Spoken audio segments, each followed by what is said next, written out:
All right. Welcome, welcome, one and all. My name is Raven, Strap Streams, Fates Wins, whatever the heck you want to call me, and today we are playing a game. I know I say this every time I actually play this particular game, but we are playing a game that is very near and dear to my heart. Um, we are. Please tell me that the thing is actually here. Is it capturing it? There's always some scuff that happens with this. What was this one? I have no idea what the... I apparently had two different things up, and I have no idea what one of them was. Oh! Loser named Hana, that's what it is. Okay. But we are playing a game made by one of my friends, actually made by several of my friends, called Repurpose. If you guys want to be able to actually know more about it, I know this command is a little out of date, I believe.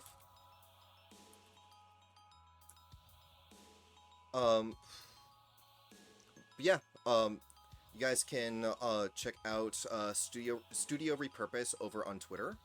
You guys can check out the game yourself. Eros has it up on Itch.io, as well as this is the Steam version that I'm playing right now. And we are doing the DJ route first.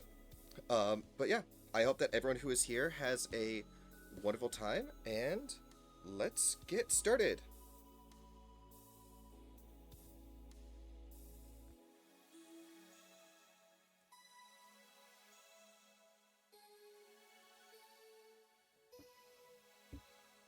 Sorry, I needed to double check a thing. I completely forgot to do a thing. One moment, guys.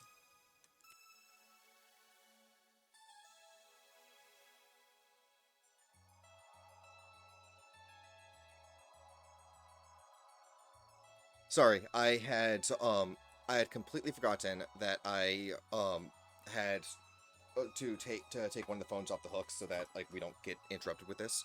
Anyway, now let's get started on this. Let's see here. This was the last one we did. It's been, as you guys can see, it's been several months since I last played with this. So we'll see. We'll see how much I remember of what's going on.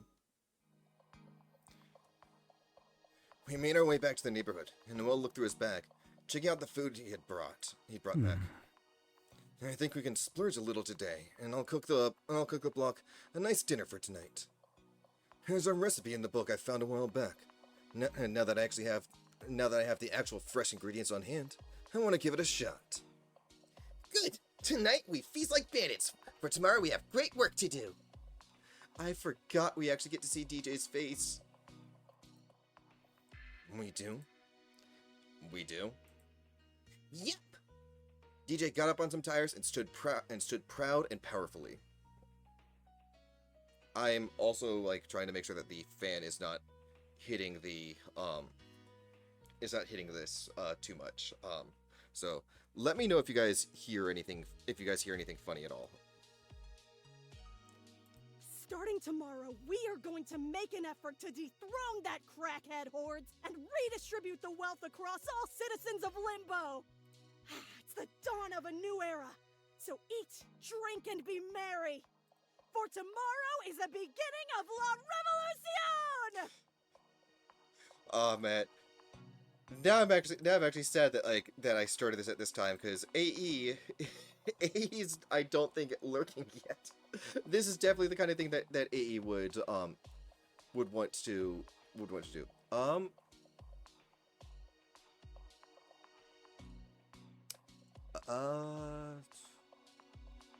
Jojo, thank you for the follow. I don't think I got to you last time I had streamed. I think you came in after I had ended before, because I didn't actually see that until just now.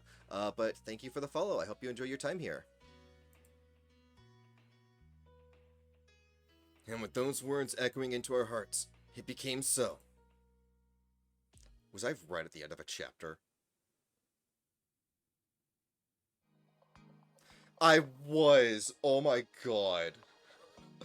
I was right at the end of a chapter last time. I could have just gone forward a few more frames. Okay, okay. It's been a few months since the beginning of what we could call Limbo's revolution. Ever since Noel was able to see firsthand how much wealth had accumulated in Hordes Mall, he'd been completely on board with DJ and I's plans to retake Limbo. He made good progress on gaining territory from Hordes, and even making previously hazardous zones livable.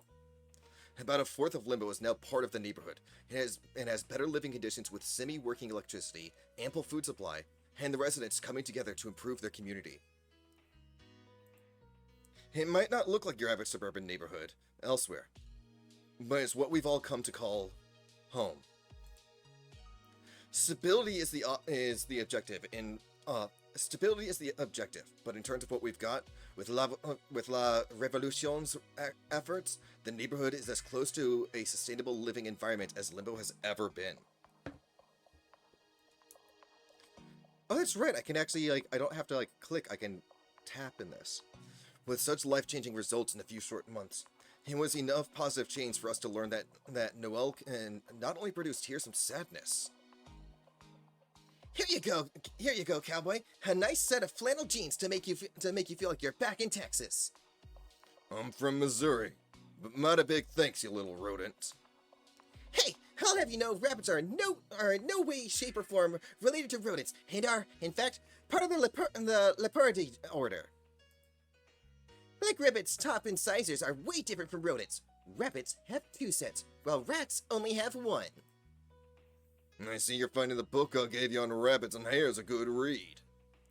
I mostly like looking at the pictures of the cute bunnies, but on occasion, I'll skim through the text. The mood was particularly lighthearted and cheerful when we found out. Excuse me for a moment. Noel left the 3 of us mid-conversation and stepped inside his house. He was gone for a few moments, but when he came back, he had an entire vial's worth of holy water in his hand. Yo, shit, who did? No. No one died. I can cry from happiness now. You can what now? I can produce holy water from crying tears of happiness, okay? Now shut the hell up and let's get back to delivery routes before I beat your ass into next Sunday. We've been able to accumulate a few vials this way, and have been able to keep the neighborhood healthy and taint free this way. God fucking damn it, Arrows. Noel refuses to do it in front of us, though. But even with all that we've accomplished, only one thing stands in our way of a happier Limbo. Or stands in our... Actually, maybe that is properly done. Only one thing stands in our wake of a happier Limbo. And his name is Hordes. Despite the progress we've been making, Hordes continues to prove to be a thorn in our side time and time again. Just when we thought we had a foothold in an area, him and his goons would come in and make life difficult for us. And the longer this war of attrition goes on, the worse his actions have become. It seemed the more time went on, he turned from a greedy Saturday morning villain to downright tyrannical dictator.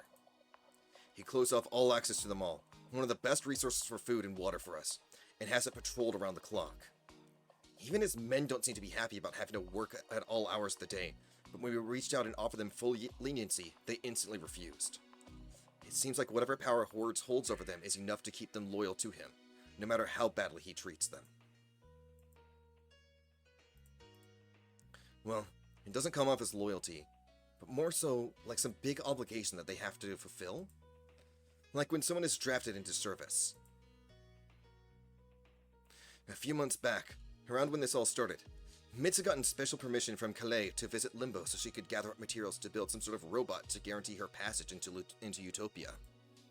We tried to convince Mitz yet again to stay in Limbo, and while she commended us for our efforts in making Limbo a little less shitty, she was still going to finish and win her way into Utopia. At least while she was here, Mitz helped us steal Horde's car after locating his secret lair within the mall.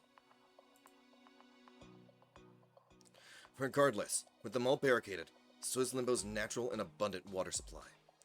We've been managing with bottled drinking water to help keep us hydrated, But when it comes to our sanity needs... Ew! Haven't showed in 2 months, and I reeked to high heaven! As for Rosita... What? As for Rosita, she decided she wanted to go to hell, since apparently Calais had informed her that her efforts were proving to be lackluster, and she was most likely going to fail her trials. What? Oh my god. And here I was under the assumption that none of the humans that we run into other than Faye were going to be on the hell route. Okay. This might be different. This might be different if we do like this. Very well might be different because this is still my very first playthrough going through this. Honestly, I have to say, if only extraordinary people like Mitz can get in while someone as normal as Rosita can't, then that really solidified the fact that something was wrong with Utopia's system. For now, she's stuck here helping us since the hotel with the elevator to hell is in Hordes territory. Or would the phrase be, reek to high utopia? Whatever, I stink and I hate it! Come on, man. Yeah, I feel more like death than I already am. It's been a pain in the ass to preen my feathers, too. Not to mention the food has to be cooked on the drier side of things. No offense, Noel. None taken. I hate it, too. At least it's not... Why? No! What? No! Fuck you! I would not say this. At least it's not Rosita's cooking. Hey! Noel's been teaching me, and I've been getting better. Isn't that right? Yeah, sure. Just leave the baking to me. You have a tendency to forget about it. Aw. Are you still mad about that? I said I was sorry. Not mad. I just like having a roof over my head. Fine. Anyway, back to the meeting at hand. We were all sitting at the dining room table, ready to hear out DJ's latest idea. I gathered you three today to propose our most harrowing mission yet. And it involves putting an end to our rat problem once and for all. We all went silent as we heard DJ's plan out. This plan is called Operation Lewis the 16th. He pulled out a large piece of paper with their schematics and Louis and is that? I'm gonna need to ask if that's Louis or Louis. And Louis the 16th. That's 14 right there. Hang on, wait a minute. That's 16. XVI is 16. XIV is 14. He pulled out a large piece of paper with our schematics, and Louis the 14th was written on top of it with glitter on the table. Obviously, I had Rosita write out the title. Why? What? Yeah, I knew it was probably spelled Louis. We get what you meant. Go on, Rabbit. Alright, here's my idea. Last month, as you know, he managed to capture Hordes poltergeist rep, Charles. We did what? For whatever reason, Hordes have been feeding this dude a shit ton of food since the first time we saw him in the food court. As a result, he's twice as big and resistant to Noel's firearms, no matter how many bullets get pumped into it. Poltergeists in general are more of a nuisance to deal with, as rather than just being able to brute force an exorcism, they tend to have a hidden weak point somewhere in their body. And you managed to find it! Way to go, Blondie! Noel bonks DJ on the head with a whisk. Now I bet you're asking, DJ, if Noel's found a weak point, why not just kill the fucking rat? During Noel and I's mission, I noticed that Charles wasn't too happy about being force-fed by one of the tank top men, and was even going against explicit orders during the fight. So, we managed to get on top of Charles and reverse ratatouille him into scaring off the tank top men, corral him into one of our warehouses, and weakened him enough that we could cage him. In the weeks to follow, I've been feeding him, at least from what I can garner, appropriate meal portions for rats like him. Mostly leftovers and whatever failed cooking experiment of Rosita that Noel has to throw out that day. For real? You've been throwing them out? Well, Not all of them, just the ones you oversaturated with spices and hot sauce. But when I don't get it, then it just gets called plain. But when I don't, then it just gets called plain. Plain isn't a bad thing, Rosita. Well, on the bright side, it seems whatever you put in your dishes, Rosita, the rat seems to love it. I don't know if I like that any better. No way, Jose! Rats are just so stupid and gross. Hey, rats aren't stupid, Rosita. Rats are ranked as some of the smartest animals, along with dolphins and chimps. And corvids. They have a point. At least Hordes rats are pretty fucking smart, since almost all of those fuckers are actually walking spy cameras, and were probably how he saw us coming back then. Back on track. In short, I've been taking care of the big chunkster. Every night before I get back to base, I read him some pages from anti-capitalist books until he falls asleep. That's so fucking based. It's a little bit difficult since I have to translate it from English to Radish, but I managed to convince him that Hordes is a bad guy for amassing so much stuff. He says Hordes recently hasn't been feeding his smaller rat brethren properly, and has been giving it nearly all of it to him. Wait, you can speak rat? They must have picked up on Geist linguistics after being bitten a while back, if I had to take a wild guess. Whatever, I speak rat now. And with the help of our powerful new comrade, Charles, he's the key to overthrowing Hordes once and for all. So I say, we gather up everyone in the neighborhood and make a full-throttle charge into the mall. The tank top men may be buff as fuck, but I doubt even they can manage to take on 5 to 10 people at a time. As for the smaller rat guys, we're gonna get most of their nibbles by wearing some homemade armor with the materials we've got from expanding our territory. Rat teeth are pretty strong, though, especially those Geist types, and can gnaw their way through cinder blocks. Gross. I don't like the idea of risking casualties, even with our holy water reserves to ward and heal the mini-Geist damage. I'd argue no revolution comes without a cost, but I've got us covered. Once the rats show up, Charles has agreed to convince them to join our side. And, bonus rat fact of our own, rats succumb to peer pressure easily. So, when enough of them rejoin their brother, so will the others. And with our army of rats, humans, an edgy fallen angel, and yours truly, we will storm into Horde's castle and force him to surrender. Or face the same fate as Francis' monarchy. Yay, murder? I don't know what it is that I just clicked.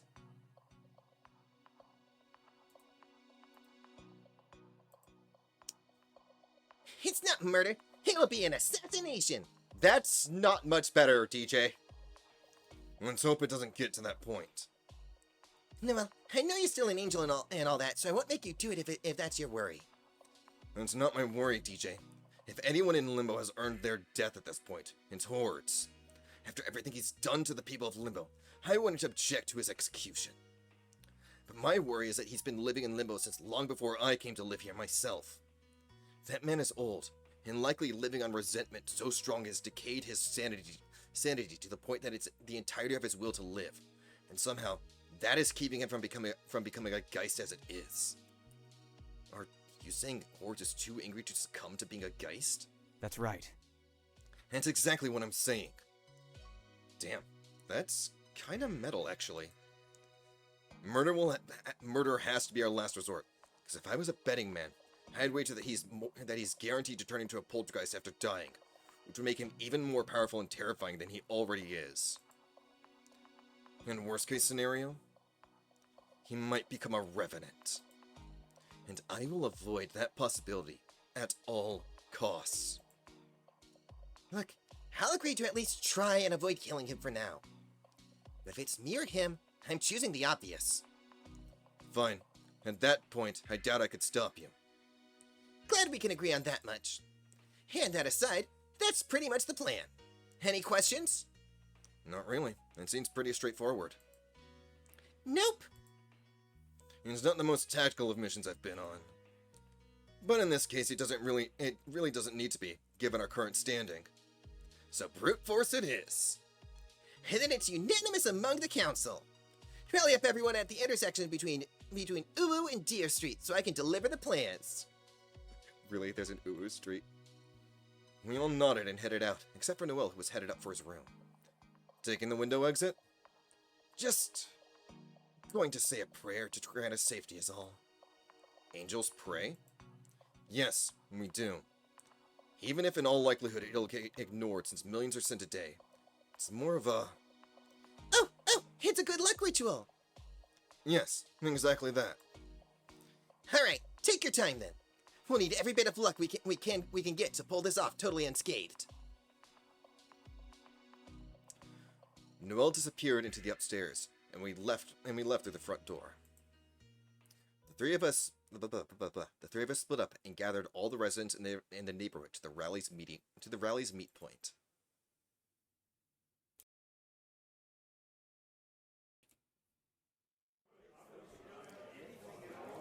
Oh, yep, and here's where it's loud again.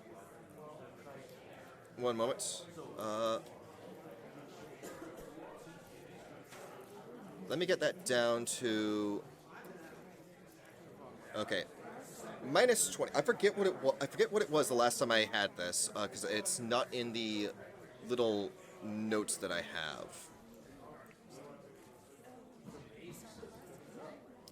have. Anyone who's here, how is this sounding to you guys? I'm actually really curious. Can you guys hear me over this? I'm talking right now. Just let me know if I need to turn it down more. I did get it down to minus 20. But I can always go and lower the game audio more. I'm just really curious as to how this is going across. Yeah, sounds fine. Okay, that might also just be like I have my volume up, like I have like what I can hear pretty loud. But if it sounds fine to you guys, I'll continue with this then. Why did that settle like that?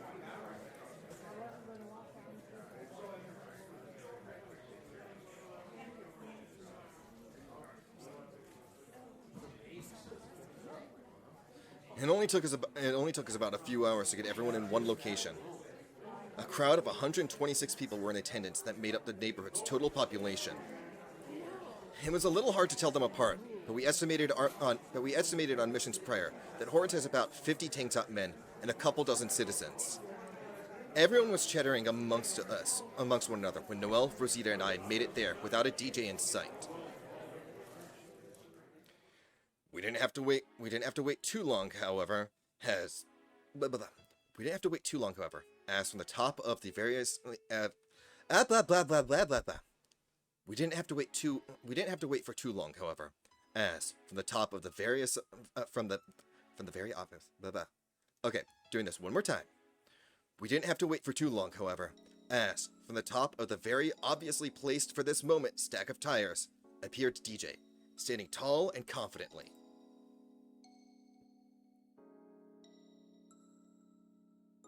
They shined with heroic radiance as they donned on a completely new outfit for this occasion. DJ was decked from head to toe in bright orange and yellows, making them stand out against the gray backdrop of the neighborhood, of Limbo entirely. The only notable thing that remained from their old outfit was their mask, half broken, fitted to act as more of an eye patch. All in all, their presence alone was enough to get all of us cheering. What's poppin', my fellow companions of Limbo? For months now, we have done diligent work at making our neighborhoods a more sustainable place for all of us to live. Be it the permanent residents that can no longer give a damn to take Utopia's pretentious trials, or those who hang on to the hope of getting in when the time comes. All of your efforts have gotten us to where we stand today. Our food supplies are abundant. Our homes, much like the show, improved. And with our task force, we have been able to assist our companion Noel in gaining new territory, pushing the Geist threat to the further recesses of Limbo. Never has Limbo been in a more prosperous condition.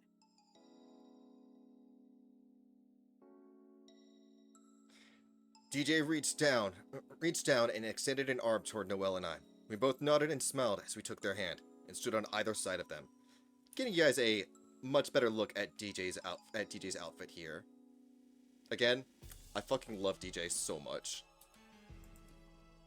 They then lifted our hands proudly into the air. And it's all thanks to the power of motherfucking friendship! The crowd roared in favor. Even during my time on Earth, never have I been blessed with a greater group of allies than the ones who stand with me today. And that is why I believe that with everyone's help, we can make my plan a brilliant success, so that we will see the future we desire come to fruition! As I speak now, as you know, we are secretly monitored by the Rat King Hordes through the tech-infused eyes of his tiny furry minions. So, I will keep this next part short. DJ then took something out from his pocket. It was one of Horde's rat guys, tied up with some thin rope. Squeak, squeak! Oh, squeak yourself, buddy! Now, with everyone listening in, here is my plan for you today. DJ pointed over the horizon towards the direction of downtown. We are going to take back the mall, replenish our water supply, and redistribute the wealth you've been hoarding to all of Limbo. And we're going to take a very much fucking needed bath!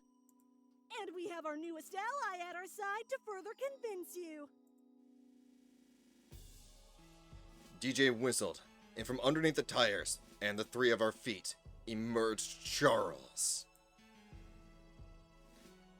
Noel's wings expanded and opted to hover while DJ and I straddled the Geist's back.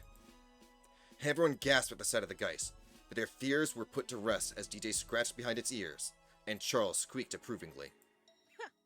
Face it, Hordes. You are outnumbered and outpowered now that your boy Charles has joined La Revolucion. Charles is a good rat. Very good rat. We will be at your door in 2 hours tops. Also, hey Rocky, sorry it took me so long to actually say hi. How are you doing today? Your surrender is expected on our arrival. But if you meet us with resistance, well, you will see why I decided to name this operation Louis XVI. Yes, Louis the 16th. So I was right. It was supposed to be Louis. I was questioning myself, and I was giving myself the correct answer, and I just decided to opt for the wrong answer when reading all that. Okay. Oh well. No worries, you're out here? That's good. DJ untied the Ratgeist and let it gently fall onto the ground below. As soon as its feet touched the ground, the rat skittered off in the direction of the mall. Friends, your time of suffering will come to an end. Let us make afterlife history and establish Limbo as a viable third option from Utopia and Hell. Who's with me? Quite literally every soul in attendance erupted in agreement, raising their hands into the air. DJ pointed their bat to one of the garages that acted as an armory, and we all suited up to take DJ's, and our, revolution to its climax.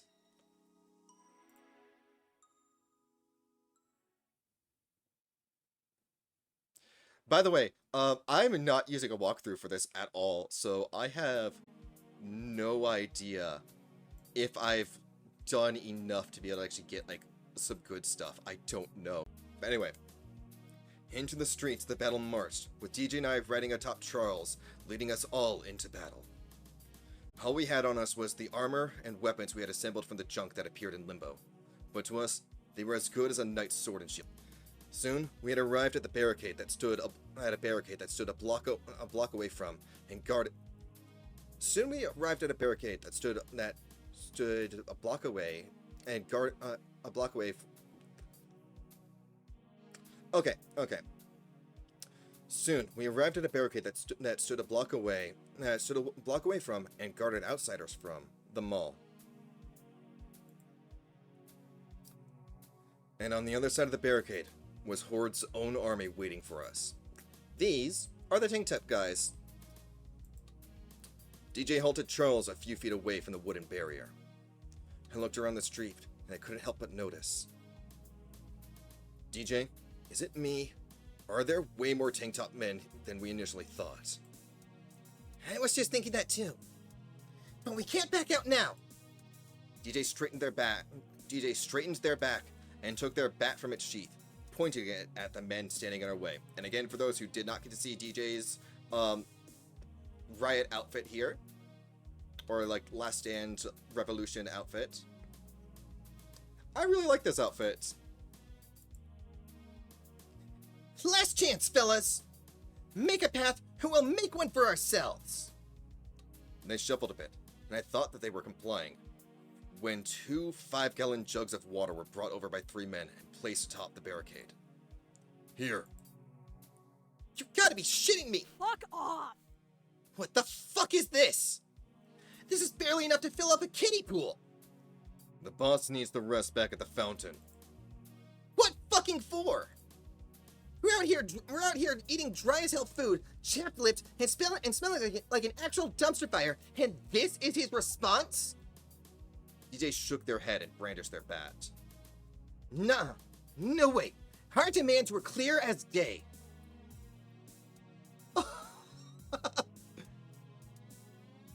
What does the PA stand for? Surrender or face the consequences. Run along, kid. Run along, kid. You don't know who you're messing with. Au contraire, it is you who is not knowing. You are messing. Ah, fuck it. I also love the voice acting in this too. Charles, clear the way! Charles gave a mighty screech, knocking over the barricade unperturbed by the spikes, and cleared a path wide enough to let the neighborhood army in. This is good music. Holy cow. I've never actually checked out the OST before for this. For the neighborhood! With a quick kick to the rodent's side, the behemoth of a rat raised its head and charged forward.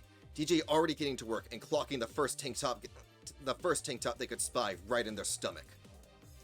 Round the corner at the speed of a rat, DJ delivered another slug of the bat towards another tank top, toppling them over with ease. Ha! These guys are easy pickings! What's the matter, you chicken shits? You too pussy to take us on? Come at me! As DJ continued to boast aloud to the lot of them, the back of my shirt was yanked by an unseen force, a switchblade drawn and at my throat. A switchblade drawn and at my throat was one of the tank tops who had me in a vice grip. Right here, you freaks! Laying out a whistle, 2 more tank tops joined his side as they made headway towards DJ and Charles.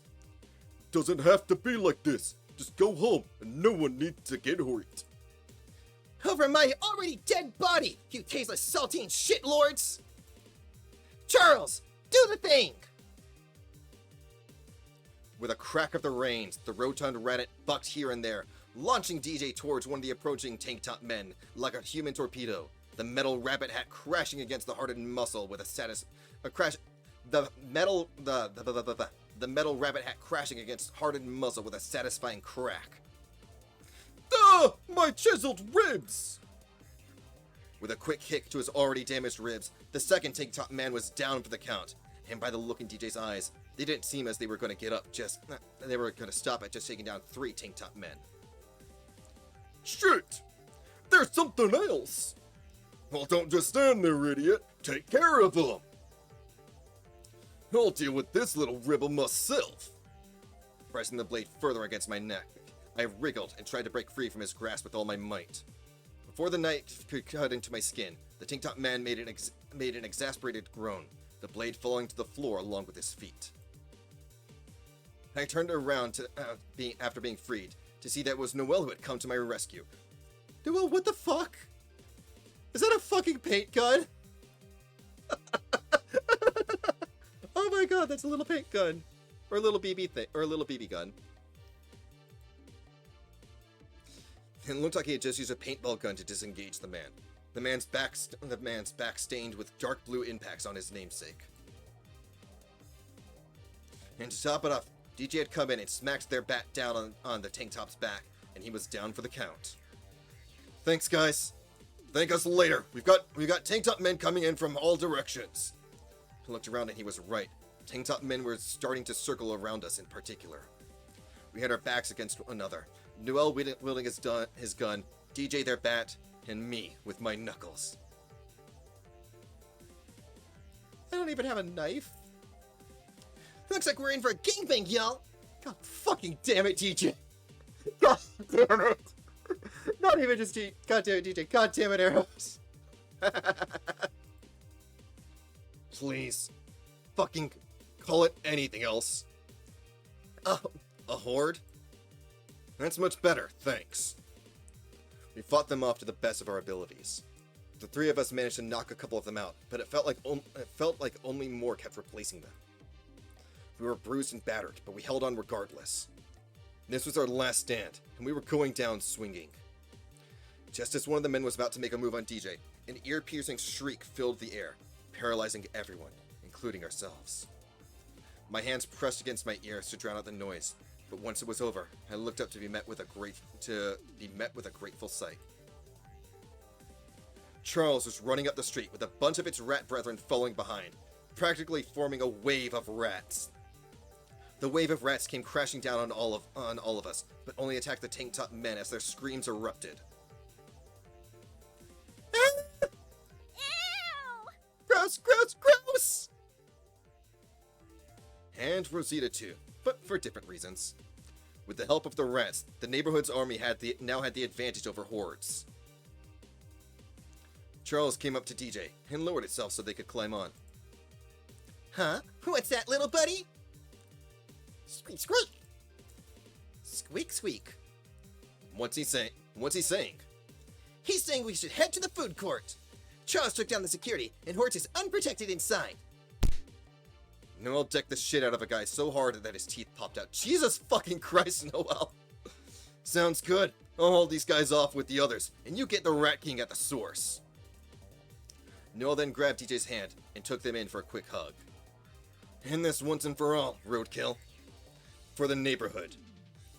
DJ smiled and squeezed Noel's hand, giving him a determined nod. For the neighborhood!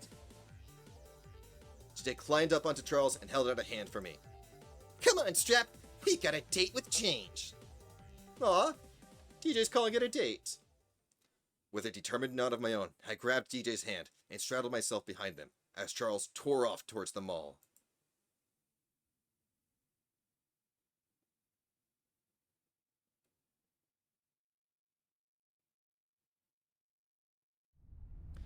Charles brought us inside, and man, that dumpster had just been on fire since the day we came here.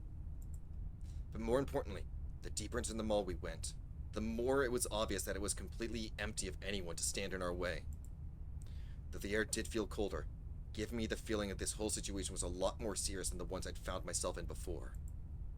It gave me shivers as Charles walked at a steady pace past the stores. As we got closer to the food court, I couldn't help but notice the hair sticking up from DJ's arms as he held Charles' reins, so tight their knuckles were white. Seems like they had the same tense feeling about all this that I did.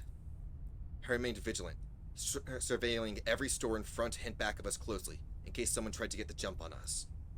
But soon, the doors we'd been looking for quickly approached us.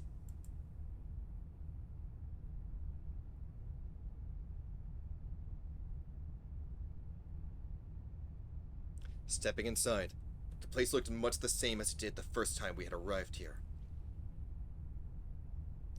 Complete with Hordes standing in the center of the room. Though, strangely, a tarp had been thrown over his throne. He seemed so different from the wacky villain we had faced all those months ago. The eccentricities were gone, and all that remained was madness. We halted by the fire pit, looking up at the man. This is complete and utter madness. No shit, man. Of course it is. Call up your men and reopen access to the mall. DJ stood up on Charles's back and pointed their bat to Hordes. Stop having them be closed and we won't have to hurt you. We have plans to run a water system through the fountain and into the homes of all of Limbo. That includes the mall. On top of that, we can come up with a fair redistribution of all the shit that's going to waste here once it's all accounted for. DJ lowered the bat and held it at their side. Despite showing no reservations before for the consequences, it seemed like DJ was giving Hordes any chance they could give him to yield. We ain't gonna leave you high and dry, dude. Just surrender so the suffering can stop. It doesn't have to be this way. You can join. Join you? Horde's face contorted into something much crazier, and more unhinged than anything I'd ever seen before. And he'd made some weird faces before. All of this is brand new to me, by the way.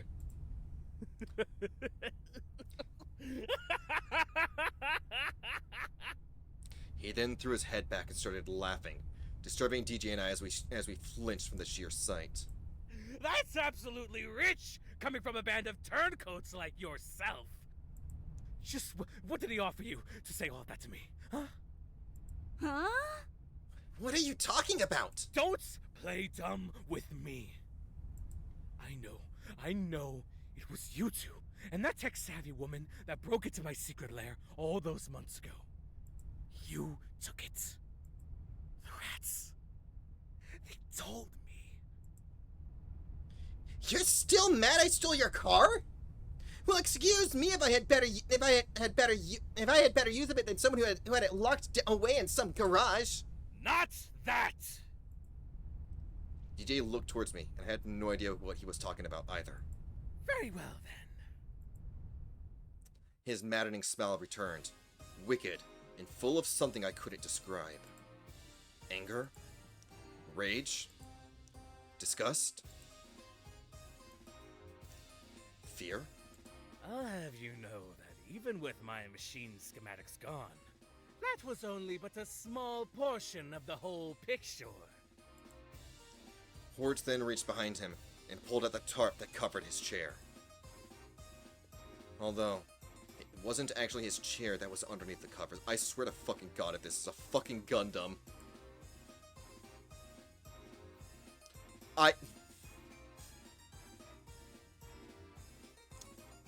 I'm sorry,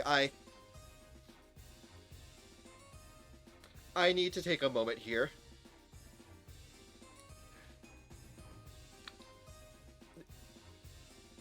It's a Gundam, isn't it? It's a rat Gundam. It's a rat Gundam called NTR.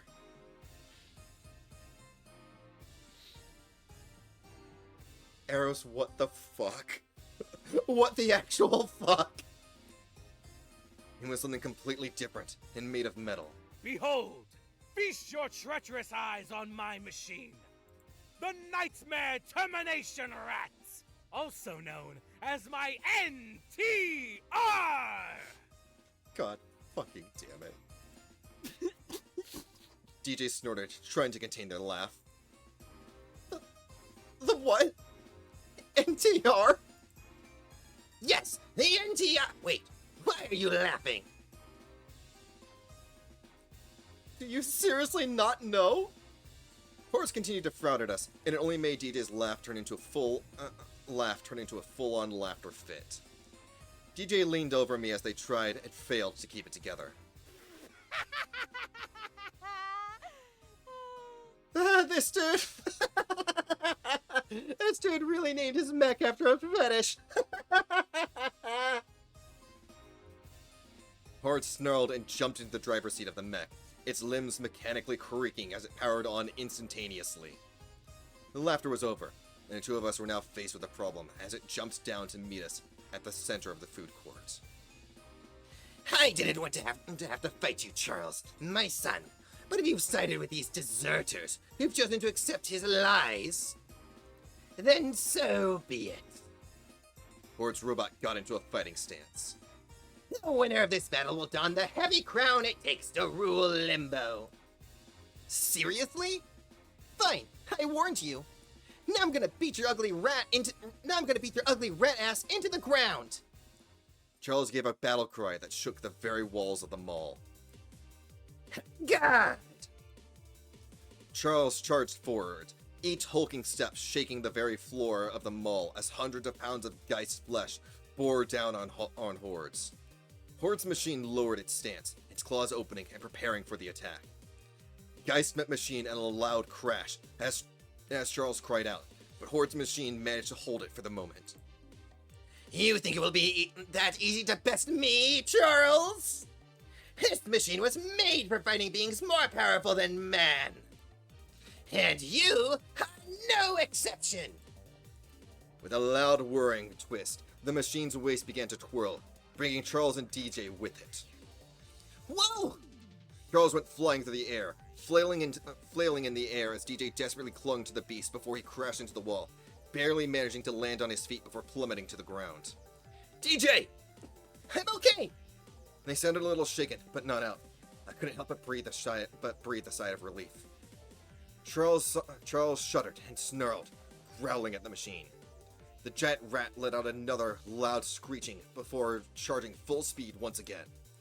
We can do this as many times as you wish, Charles! I'll do whatever it takes to bring you back to me! A mechanical arm rose into the air, coming crashing down at where Charles was about to be, before the giant geist jutted to the side. What the? DJ was clearly in control of the reins now, helping guide Charles on where to go.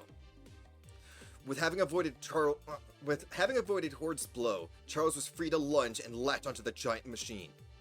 The machine loudly whirred and whined as it took the brunt of Charles' weight and attack, billowing steam from its various seams. This won't be enough to stop me!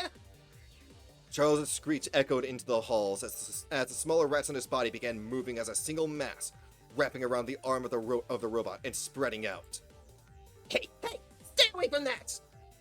The robot desperately tried to flail as the small geist began nibbling and biting against any metal and opening they could, already visibly slowing down the machine's movements. Charles backed up just to quickly twirl around, striking the robot with his tail. The machine let out a loud crash and whir as alarms began to blare from inside. Hordes was clearly being put on the back foot. You got this, DJ! Charles! Come on, Charles! One final blow! Charles screeched and jumped back before rushing straight at the machine.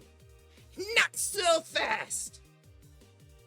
The machine whirred to life, lights illuminating from every visible seam in the visor of the cockpit. The machine loudly hissed, and steam billowed out from every possible place it could. And the smoke filled up the room so quickly I had to cover my face from the wind force, and when I looked back up, the room was blanketed.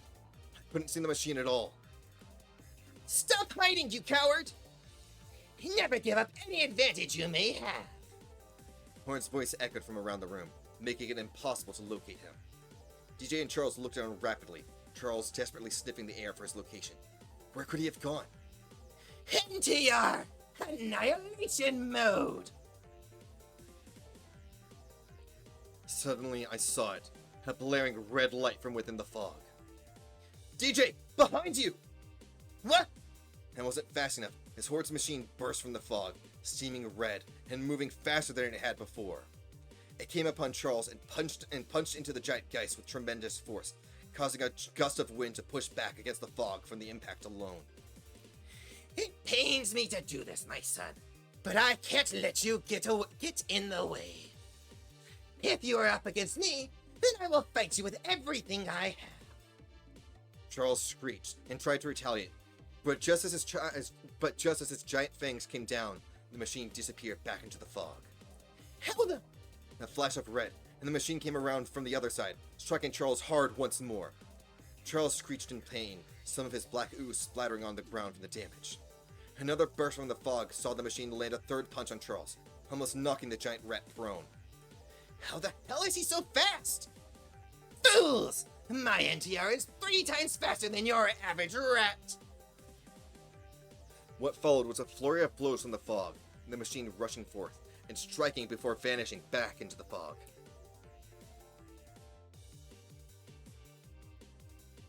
For their part, DJ was barely managing to hold on. Each powerful blow from Horde's machine nearly knocking them off each time. You think I'm going to fall so easily? I'm just going to roll over and die? Limbo has been mine for centuries, and I'm not about to give it up. Not when he's still out there. Not when things haven't been made right. Fuck off! You're the one making things worse for everyone. Just share your goddamn food. The fog in the room billowed away as the rat mecha came speeding out and up to Charles. As metal came crashing down upon his body, Charles opened his arms wide and lunged himself straight at Hordes. In his pain shrieks, he was able to wrap himself around the glowing red mech once again. Charles! And the mech loudly whizzed in word as Charles held it in place. It was obvious this wasn't going to hold. Charles was going to lose if nothing was done. DJ then stood up, holding their bat, and jumped from Charles's back onto the mech. Stop! Fighting! Back! DJ then slammed the pole down into the barely visible gap in the back of the machine's neck, driving it down as deep as it could go. The machine whirred and billowed more fog and steam, but DJ held their ground. Charles screeched once more and used the momentum to push forward, the smaller rats once again swarming over the machine. Hordes could be heard screaming in desperation from within the machine as sparks and steam began to go haywire, but it was too much. DJ jumped off the mech at the last moment to safety as the machine slammed to the ground with Charles on top of it, his teeth bearing down on the door of the cockpit. Black smoke soon began to emit from the machine as Charles tore into it, taking several bites before the hatch was finally ripped open. A victorious screech filled the air as Hordes weakly stumbled out of the broken machine and collapsed to the floor, exhausted. In the end, I couldn't do it. I couldn't hurt you, Charles. As Charles lunged at Hordes, I thought that was going to be it. The end of Hordes. But instead, Charles nuzzled against Horde's side, comforting the fallen man. A smile appeared on Horde's weakened face as he lifted a hand up to gently caress the side of Charles's face. It was strangely wholesome. DJ let them have their moment for a moment longer before stepping in to face Hordes, with Charles moving to their side for their confrontation. As Hordes tried to crawl away, they were face to face with DJ's bat. It's over, Hordes! Your machine is totaled, your men have fallen, and you are helpless. So I'm asking you this one last time. Give up! Hordes just remained silent, and one of his hands balled into a fist, as it propelled him up from the floor. You know nothing of the evils you are working with. How they do not have your best interests in mind. The lies and slander they spread. I'd rather be stricken down here than face whatever torment the original sinner has in store! I'm sorry, Hordes, what? Hordes then grabbed DJ's bat while they were confused as to what he's talking about, and pulled them down to the ground with him. They tousled and tumbled around on the floor, punching, clawing, kicking at each other. Hordes had TJ pinned down and wrapped their hands around their neck and began to strangle them. DJ flailed around underneath him, clawing and kicking at the man to little avail. The bat had rolled to my feet when DJ called out to me, and I had to act quickly. I am placing down a quick save here. Actually, I'm throwing down a regular save as well. One moment, everyone.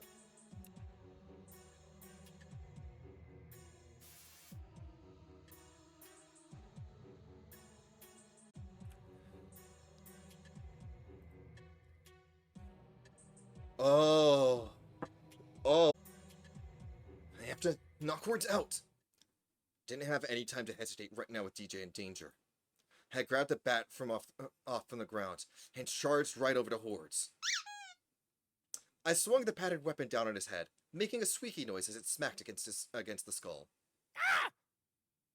It's a fucking squeaky bat. He let go of DJ and swayed around back and forth in a daze, clearly speaking deliriously. It's just a silly little fruit. How much could it hurt?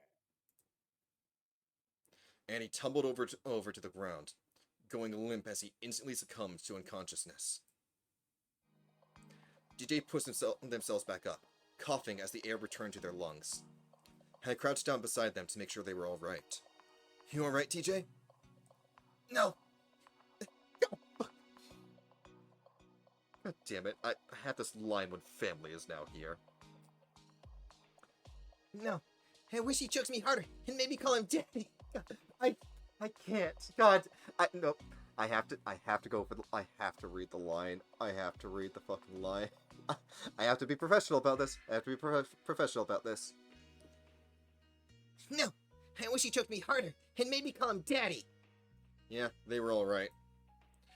I know we just fought a robot initially called NTR, but I don't appreciate you wanting to cuck me with the villain. Shut up! Not even, yo. That's cringe. You know I only have an eye for you, and maybe Noel. Yeah, no, I can live with that. Do I at least get your good eye? Of course. I gave a laugh and helped them back up. DJ looked over at Hordes' body and tensed up. Yo, is he? Yeah. Nope. I took out the rope I had and tied up the man right quick, even going the extra mile to duct tape his mouth so we didn't have to hear him spout any more of his nonsense. That'll do for now. Man, I feel like I keep owing you and Blondie more and more for life saves. Man, I feel like I keep owing you and Blondie more and more life saves. I would save you 100 times over. Gay! Gay. Also, you know, you could stop putting yourself in danger all the time. Hey! You're right. But also, fuck you! Putting myself in the line of danger is how we got this far into La Revolution. Yeah, you're right. And I think I speak for everyone when I say we look up to you as our leader. And that's why I grabbed Horde's crown from his head and placed it on top of DJ's head. By the rules set in place by the Rat King himself, I dub thee the new King of Limbo. This smells like cheese. Like really bad cheese. The weight of the crown is not only the burden, but also its rank stench. We laughed amongst one another, and then looked down at Hordes. So, what are we going to do about him?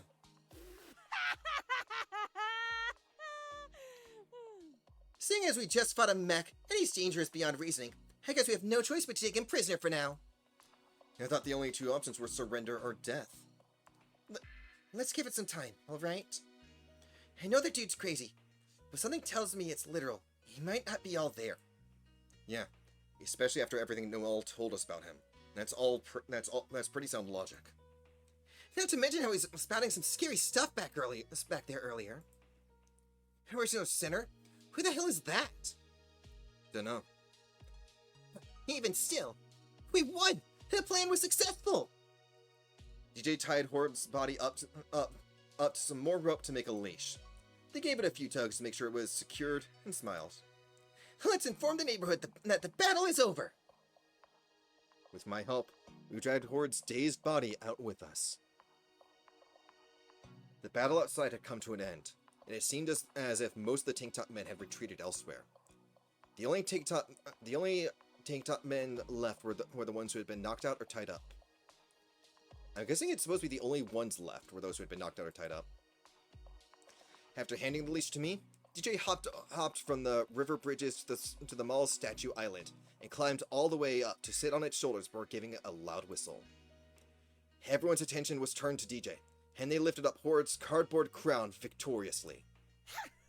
The bastard king has surrendered! The mall and its pool are ours! Everyone was silent for a moment, never believing that this day had actually come, before erupting into fanfare. People dipped their heads into the fountain, while others filled their canisters and jugs with the perpetually clean water. Others stripped to their underwear and jumped into the water for a long overdue bath, including Rosita. OMG! Finally! Rosita took out a loofah and began rubbing all around her body. She was, to sound very respectful, very thorough. DJ waved the crown a bit more before climbing down and pocketing the thing when Noel dropped down from the sky. Noel came in with a flurry of wind, panting as if he came in a hurry. I see negotiations went well.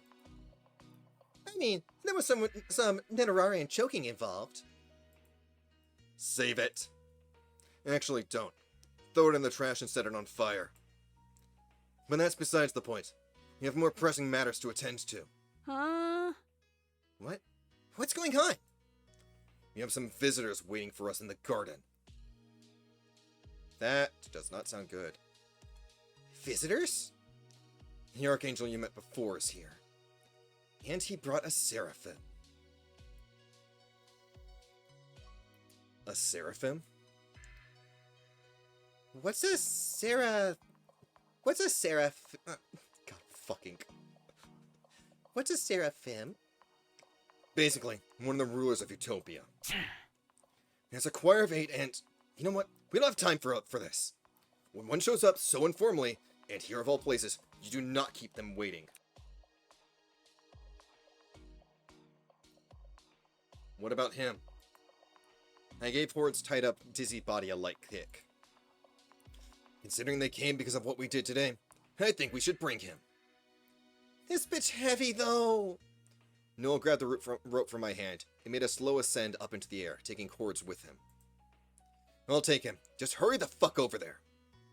Someone from the neighborhood drove DJ's car up to the mall and tossed DJ the keys. You better get going, boss. Thanks. Come on, Strap. We got a date with some angels. Oh wow, another date already. I nodded, and we sped off toward the direction of the garden, wasting no time. Speed limits be damned. That feels like the end of Chapter 3. I don't see a pop-up yet, though. It was so weird being back in the garden after all this time. I had grown into a much different person than when I first arrived here.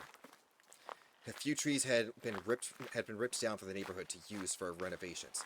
But other than that, it seems like this place remained frozen in time, with its beauty still intact. Even though Noel hadn't told us where, I could sense a strong energy emanating from beyond the podium's field, and headed deeper into the garden.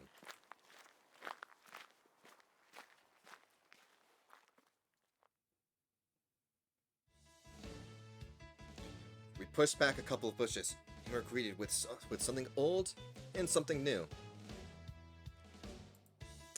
Calais stood at the foot of some stairs with someone else we'd never seen before, and looked at us with glee in his eyes.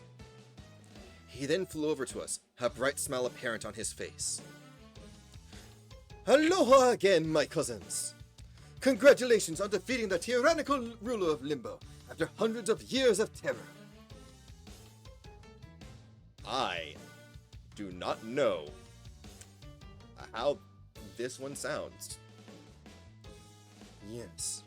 Hordes, as he calls himself, has been a blight on the afterlife since he made himself known. Only protected by the fact that even godly powers, such as myself, have our powers limited by the rules of its king in Limbo. But now that he has been dethroned, so to speak, the title of ruler has been passed down to you, my little hair friend. The other angel poked at DJ's paper crown and gave a little laugh. I felt like I was in the presence of God himself, just on how regal and eloquent the angel came off as. But DJ seemed the least bit impressed. Yo, who the fuck are you? Calais... Oh my god! Calais' face contorted into horror, and he waved his arms around. Do not take our friend DJ Roadkill's words so harshly. They weren't even aware of whom they speak to. Yes. I should correct that then. I am the great fragment head of the 9 choirs of heaven, lordship to all those under my domain, and represent law and order across the realms. You may call me Dominion. I was pretty damn close, okay. The pleasure to meet you is all mine. Are you the seraphim Noel spoke to us about? Indeed I am. Figured. Horde traveled pretty fast between here and Utopia. How'd you know what was happening today? Simple enough. That fallen angel informed us beforehand. As we were talking about him, Noel fluttered down with an unruly Hordes, wiggling around like a worm in his hands. Hold fucking still, you little piece of... You know what? Fine then. Noel dropped Hordes from 6 feet in the air, and a tied-up man landing on the grass with a thud and groan. With that out of the way, he finished descending to the ground and gave a respectful bow towards Dominion. My Dominion? Dominion just waved, and Noel stood upright once more, a foot atop of Hordes, and a leash back in his hands to keep him in place.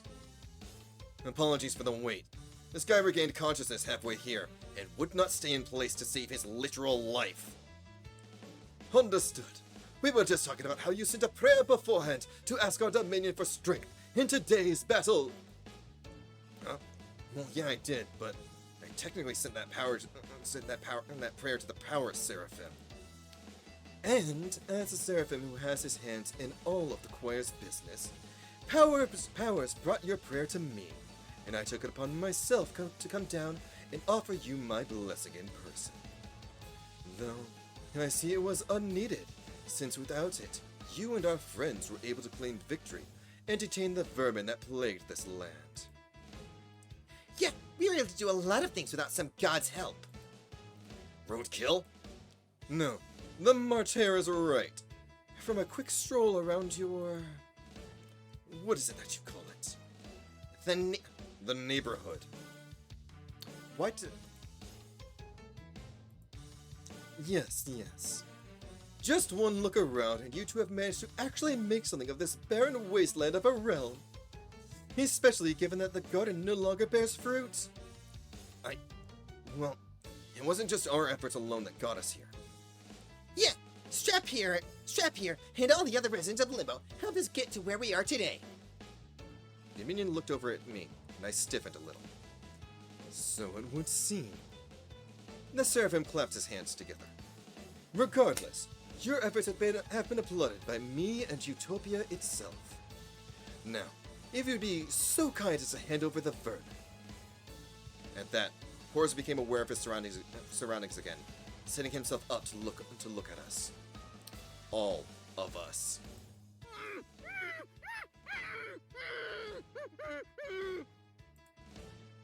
Hordes looked panicked and wormed his way behind us, trembling in absolute fear at the sight of Dominion to the point of tears.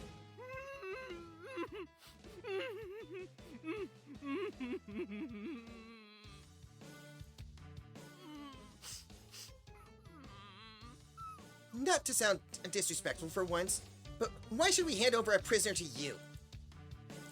You've endured what he's capable of, haven't you? How he's capable of such dreadful things. He's been the cause of so much unnecessary suffering to the innocent failures from our Haven Home trial goers. With him no longer running amok in this realm, you could live a lot more peacefully, without having to worry about holding a prisoner as slippery to an angel's grasp as he. So, I'll be taking the lead the Fallen has now. I guess that makes sense. Noel, on the other hand, seemed deep in thought, reflexively pulling the leash back before flashing an apologetic frown at the Seraphim. Forgive me, my Dominion, but since when did Utopia start holding humans prisoner within its walls? Is that not common practice even for villains like Hordes? The Powers Kingdom acts as a military base, so it's not as though we don't have prison cells for our enemies, but they were always demons or monsters. Humans, no matter how wicked they are, always got sent to hell for Lucifer to deal with.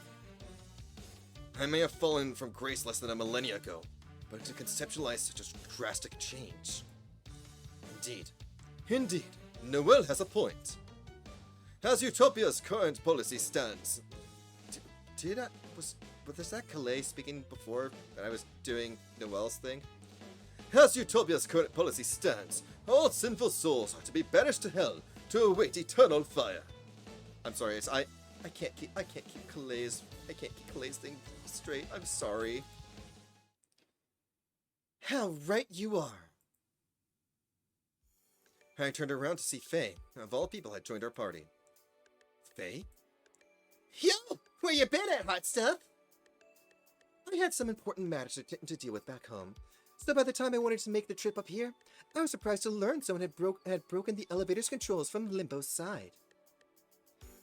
So it took Hell's technicians a while to fix, but it seems I've arrived back just in the nick of time. Faye crouched down and looked over at Hordes, giving his nose a little boop. You have just been a naughty little boy while I was gone, haven't you? Hordes whined like a touch-starved puppy, nudging his head against Faye's hand as she pet his messy hair.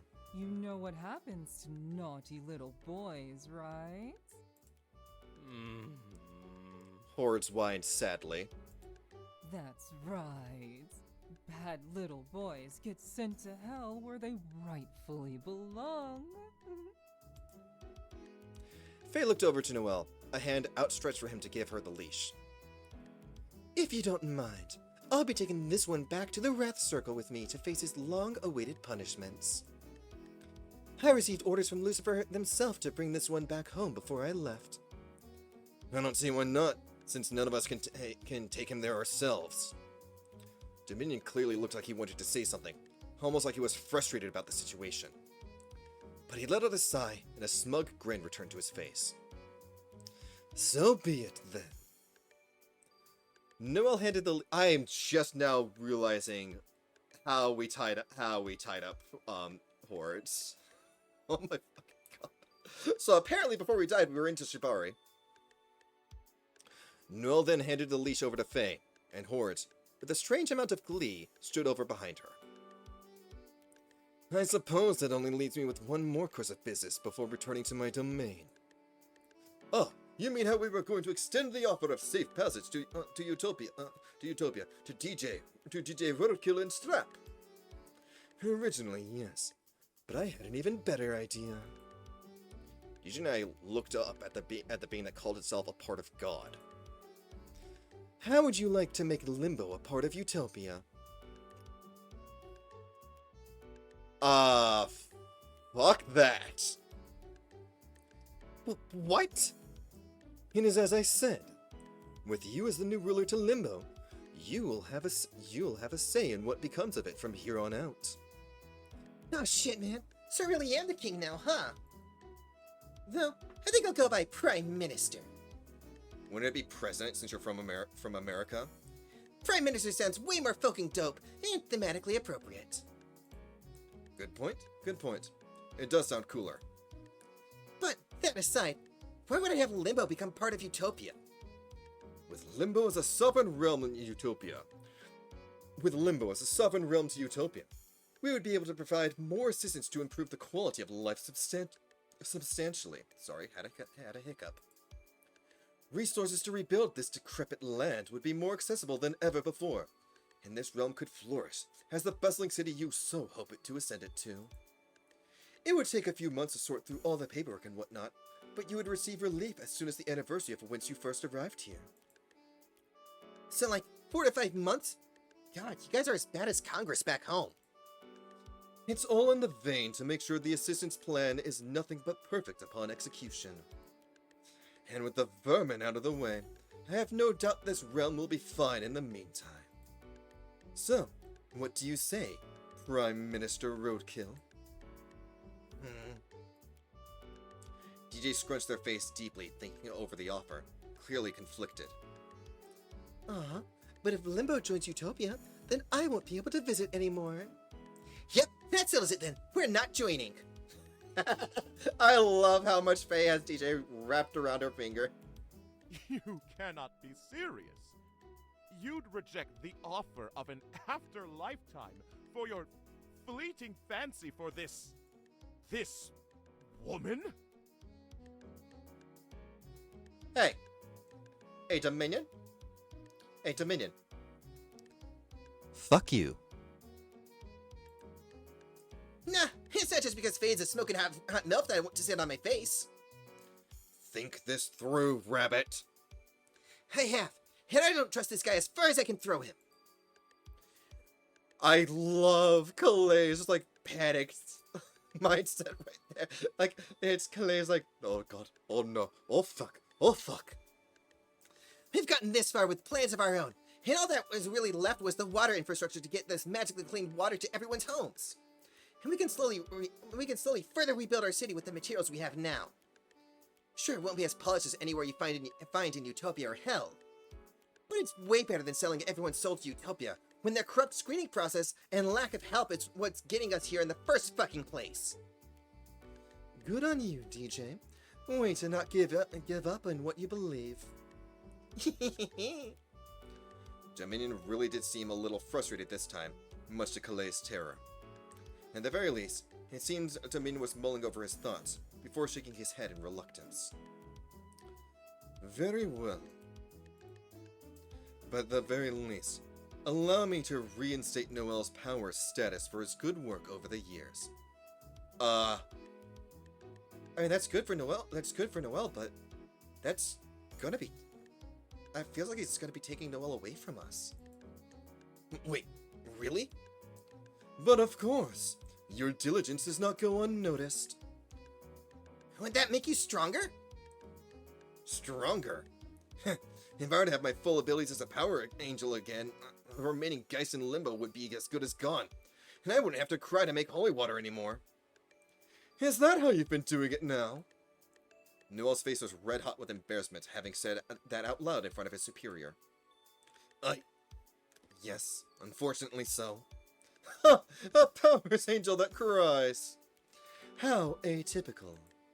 But, with all good things, a bit of patience will have to come for your status to be reinstated.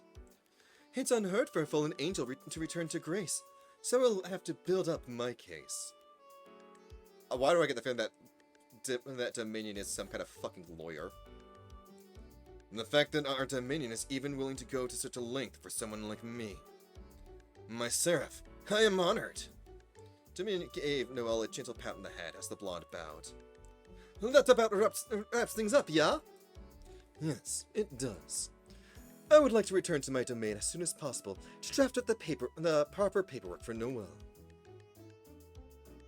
Calais gave a nod and floated over to the top of the stairs, opening up the portal once more before disappearing into it. Dominion followed suit, but paused in front of it before turning an eye to the rest of us. Oh, and one more thing. Where had the vermin been hiding all this time? I know the mall was his castle, but was there someplace even more remote than that? Like the... DJ raised their arm over Noel's mouth, deadpan and serious. Why? Dominion just shrugged and turned his back towards the portal. Just curious. I'll be seeing you all again very soon. And with that, he stepped through, and the portal's light instantly dissipated. Noel saw to it that Dominion entered through the portal before he fell to his knees in a dramatic falling to his knees in a dramatic fashion. Oh God, that was pure anxiety-inducing. I need a minute. Yeah, this was all so sudden, but DJ managed to get a handle of managed to handle that pretty diplomatically. I noticed at DJ, and they too fell to the ground, but flat on their back instead. Jesus fucking Christ! That was the most intense thing I ever had to do in my life! I want to turn down God! As high and mighty as Dominion proudly sees himself, he alone doesn't make up the entire picture of what the true God is. I don't give a shit about lore, Faye. That dude was fucking terrifying to talk to. And I'm scared I didn't make the right decision in that moment to take his offer. Would you have done it differently if the clock was reset? No. The neighborhood deserves better than whatever that guy ever has to offer. Hordes might have caused a lot of trouble for all of us even before I arrived here. But the actual problem here, I feel, runs way deeper and is systemic to how the afterlife chooses who goes where. And even if it hurts my pride, I doubt even I could do much of anything about it, even if I had Limbo absorbed into Utopia. You would be right about that. A lowly human such as yourself wouldn't have a platform to stand on. Faye then looked over to me, gave me a smile, and turned heel to walk away from the stairs, with Hordes being dragged along the way. But that's enough of all these politics. I have a very naughty boy to deliver back to hell. I'll be back later to throw you guys a party for your victory over the big bad guy. As per usual, drinks will be on the house. Please, I need to get shit-faced so bad after all this. Huh, alright! Fuck yeah, man! It's been forever since my finals have gotten any sort of action. That party sounds like a great idea. Thanks, Faye. Faye giggled as we made our way through the garden, going opposite directions once we were out.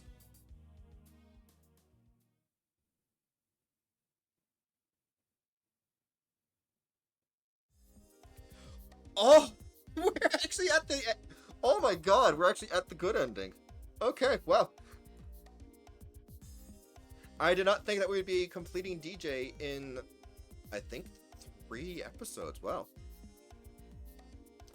It's been a couple of weeks now since the battle at the mall, and things have been improving steadily, but surely. We managed to get water flowing through to a few of the houses in the neighborhood, and those without are content with making the trek to the mall fountain for the time being.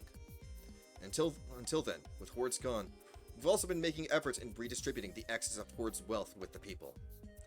A process which mostly involves DJ calling out, "Who wants this?" and chucking into a crowd to see who catches it first.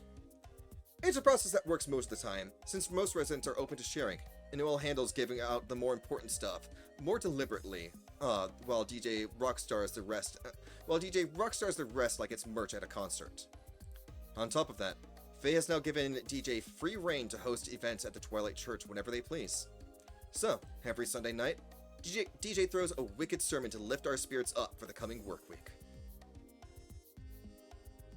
The live performance came to a conclusion, and everyone cheered for DJ as he made it off the stage. Once they were done making small talk with the clubgoers, they waved me down from across the room to come over. As we made our way to the other side, we danced around the other clubgoers till we finally met at the center of the dance floor. And once DJ and I were getting down on the same light-up square, we leaned into one another for a short but sweet kiss. We pulled back, and DJ gave a little chuckle. "You did great on the stage tonight, babe." Huh? I'm just now actually getting to see how we look with that. Thanks, babe. I really loved that last song you did. Good, because I thought of you the whole time while I was composing it. I blushed and twirled DJ under my arm. Aw, babe, that's so sweet of you. Don't you think you've made enough songs dedicated to me? This is, what, the 9th song and counting? Maybe on the 10th I'll think about it. But what can I say, Strap? You're my muse. In more than one way at that. I don't mean to play favorites between you and Noel, but you believed in me from the start when no one else did. Saved my life countless times, and have a fair heart. That's because of you, DJ. When we first arrived here in Limbo, and didn't have any memory of how... I didn't have any memory of how or why I died, I was pretty hopeless. Your high energy and righteous attitude for everything you believe in really struck a chord with me, and only got louder the more I got to know you. And the you that I know now is a lot deeper than what people get at first glance. For all your radicalness, one thing remains true, and is that you care about people. What? Did I say something cringe? Oh, just kiss me again, yo. They threw themselves onto me, and I took them into an embrace, twirling them around as our lips met once again. We danced the whole night away till our feet hurt, and the whole time I couldn't help but think about how happy I was to have stayed by DJ's side. We might not be living the most idyllic of lives here in Limbo, with food on our table, the neighborhood safe, and my partner at my side. I think we'll manage just fine. Because, after all, life isn't just about surviving, but about living as well. And I've never felt so alive than here in the afterlife with DJ.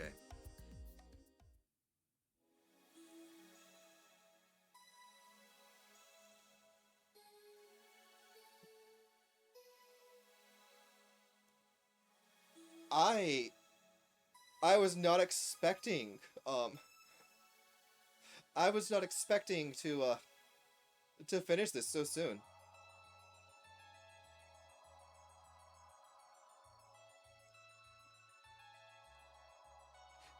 There I am. Oh my god, I was right there. I was right there on that first list.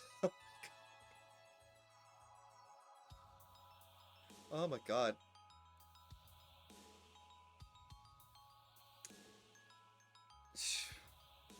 I was expecting to go for like another episode on this at least.